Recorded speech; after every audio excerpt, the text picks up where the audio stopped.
All right, ladies and gentlemen, welcome back to Intensive Review, and we are going to begin Standard 4. All right, USHC 4.1 focuses on government policy, the construction of the transcontinental railroads, and the removal of Native Americans and that sort of thing. Okay, so just keep all of that in mind. Now, here is the United States in 1860. When we look at the United States in 1860, we've pretty much got, it's looking like kind of like it is today. Now, what do we notice about it? We notice that there are a couple of states out west, but we sort of skipped some, didn't we?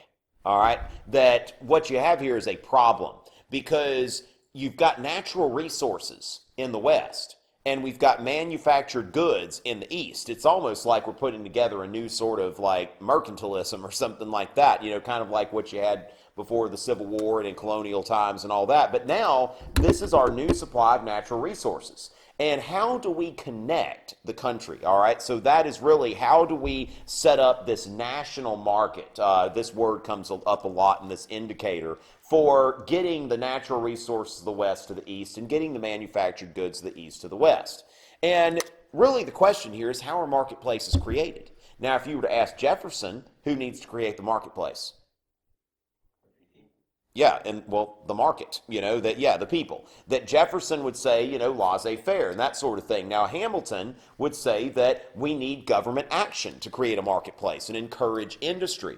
And of course, the Hamiltonians went out during the Civil War because what happens with the Civil War is that the South leaves the Congress and most of these people were of a Jeffersonian persuasion.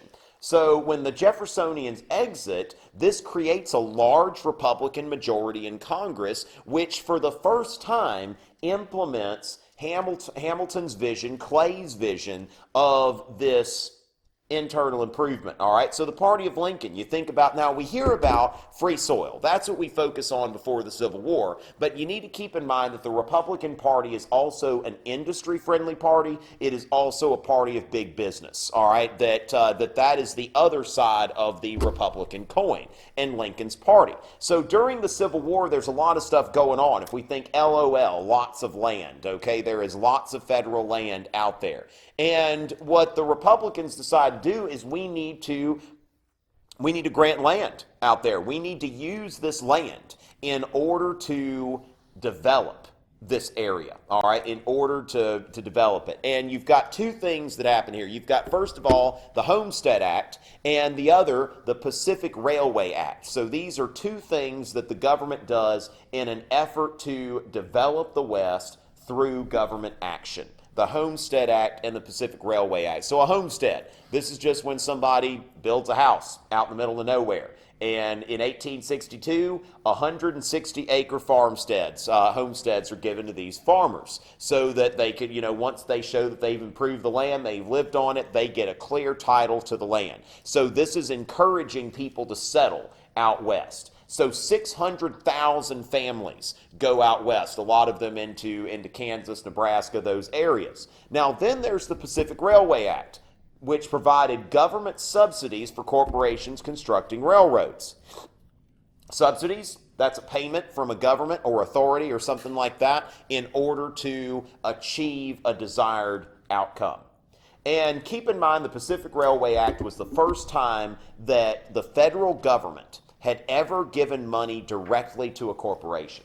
So you have an unprecedented amount of involvement by the government because they're paying corporations directly. So when people talk about relationships between the corporations and the government and all that kind of stuff, it all goes back to the Civil War and the Pacific Railway Act. Now, federal land grants, these were subsidies, and what would happen was when you did the railroad, you put the railroad track there, the government will keep squares of land. It goes in a checkerboard pattern. So every other square mile the government keeps, and then the railroad gets land that they can sell to help pay for the railroad. What the government's trying to do here is get this thing done fast, all right, and to incentivize these corporations to connect the East and the West as quickly as possible. So the federal government subsidized several transcontinental railroads with land grants.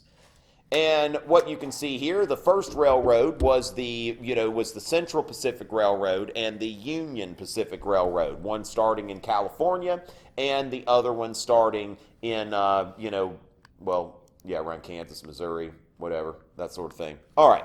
So anyway, now Central Pacific, I think California, and Union Pacific, if you think about, you would have like Union Army veterans, all right, that were a lot of them building that Union Pacific Railroad, whereas the Central Pacific Railroad starting in California would be built by, predominantly Chinese immigrants. That all starts with C, Central Pacific, California, Chinese immigrants. So what happens here is that these transcontinental railroads, they link the eastern and the western U.S., and they create this national market. Keep in mind that that is a big deal in this indicator. I'm seeing that language a lot. Make sure y'all write that down. And now, of course, there are some people who complain about this, all right, that you've got some scandals that happen. You see the Democratic Party is saying that, look, here is all of this land that's the people's land, and who's it been given to? Corporations, okay? It's like the people own this land, and the money is being given to corporations. So, the Democratic Party was running at that time on a platform of ending these subsidies. Now, the credit mobilier scandal, this is something where one of these railroads, what happened was they figured out, what we could do? We could start a construction company so we can get basically double paid, all right? So we're getting the land grants when we build the track, and then we can also get the money for constructing the railroad through creating this other corporation. So these corporations, once you offer them money, they're going to figure out how to get more of them they can, as much as they can. Now, the public perception of what's going on here, keep in mind, you see this cartoon that you could very well see on the EOC or any other test in U.S. history, the bosses of the Senate, where you see the trust and the big corporations, that they are dominating the Senate. And you see in this cartoon the people's entrance up top is closed. All right. So even with building the Transcontinental Railroad, there's still stuff in the way. And this is about completing the process of manifest destiny. So manifest destiny still trying to happen here.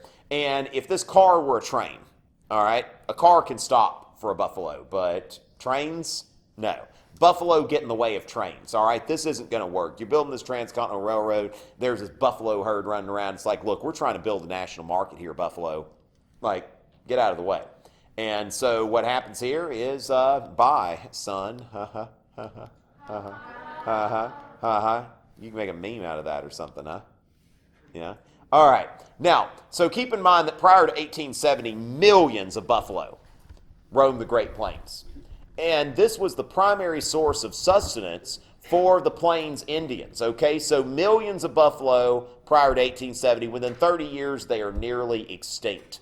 And so these Plains Indians, their lifestyle is compromised because it was largely based on chasing these buffalo to get food and supplies and all that kind of stuff. But the Indians, keep in mind, with the view of the U.S. government at the time, that they're also in the way of this manifest destiny, of this national market. And by 1890, all Indian tribes had been placed on reservations, had been taken out of the way of this American progress. And we see here gold claims in the U.S. This is also a factor that you can see, well, we've got gold out here and we don't need Indians on land where, white people can get gold. So the Indian Wars, all right, these are fought in order to subjugate and pacify these Indians and put them on reservations. In a lot of cases, away from their ancestral lands. It wasn't like, okay, we'll put a reservation here for you in your ancestral lands. No, your ancestral land is too valuable, or your ancestral land's in the way of what we're trying to do with the railroad or something like that. So we've got to get you out of the way. And William T. Sherman said, all right, which we know him for, he didn't play as far as war was concerned. He said, hostilities between the races will continue till the Indians are all killed or taken to a country where they can be watched. And, this is the man who is the instrument of U.S. Indian policy at that time. Now, Custer's last stand at the Battle of Little Bighorn, that's often something that people will mention. When I was little, Custer was seen by a lot of people as a hero. Of course, that's not really something that a lot of people, say today. And, Custer was celebrated by a lot of generations. But y'all haven't really heard of Custer as a hero or anything like that. I mean, I think that we've had a bit of a paradigm shift, and I think that's a good thing. All right. And so the U.S. Army Memorial, if you look at this at the Little Bighorn, that's the U.S. Army Memorial, which was erected in 1881. The Indian Memorial, erected in 2003. All right, so you can see that's an indication of this paradigm shift, that in 1881, the heroes that needed to be celebrated and have a monument to them, that's the 7th Cavalry. But, there were Indians that fought very bravely in this battle as well. And then we want to get rid of, by we, I mean America at the time, not me personally or anything like that. I don't endorse this mess. All right, but selling the Indian land. All right, and the Dawes Act, what it did was it broke up tribal land holdings of Native Americans, and it was giving parcels to individual Indian families and making them U.S. citizens. The whole goal here is to, first of all, give these surplus lands away, make them available to white settlement, and then to assimilate the Native American population. And there were schools such as the Carlisle Indian School, all right, in which you don't need to know the name of the school, but you need to know that there were boarding schools that, in the U.S. and Canada that were designed to help these Indians to assimilate. They would be placed in rooms with people from different tribes, so they would have to speak English. We might see that as kind of ethnocentric today, but keep in mind that the people that founded these schools certainly had good intentions. The Wounded Knee Massacre in 1890, this was the last armed conflict between the U.S. Army and Native Americans. And after the Wounded Knee Massacre, you see that a national market's been established, the Indians have been pacified, and this process of manifest destiny is complete. And we will move on with intensive review shortly. See you in a bit.